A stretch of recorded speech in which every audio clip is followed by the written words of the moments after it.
França aprofunda cooperação bilateral com Timor-Leste e a área oioin.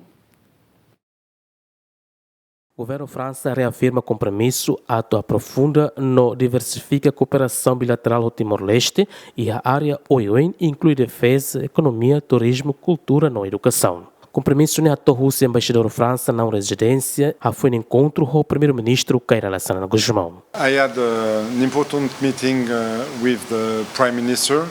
As you know, France is reinforcing its relationship with Timor-Leste.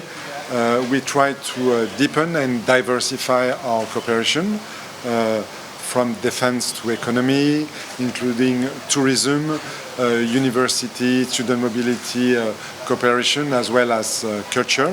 So we discuss these different fields and the new initiative France is launching with the support of the Prime Minister. We also discussed about our cooperation within ASEAN. France is reinforcing its partnership with ASEAN.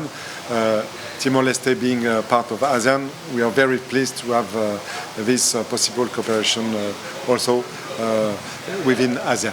Embaixador Ramos destaca apoio França para projeto solar PV ne o lançamento oficial e relalia município Manatuto. Projeto ne reta investimento da empresa francesa no japonês, no se contribui para aumento produção de eletricidade, no cria oportunidade de emprego para Timor-Leste. Além da área energia, França mos o programa Sira e a área gastronomia, li russi colaboração entre a empresa francesa no empresa Timor-Leste. E a tina Rio Rural Lima restaurante Timor-Leste hamuto sanul sen rua participa e programa cooperação reflete a vontade da nação ruanian atualmente relação bilateral a boa oportunidade de fomba desenvolvimento sustentável e Timor-Leste. Simão Ximenes, bem-vindas Ximenes, GMN.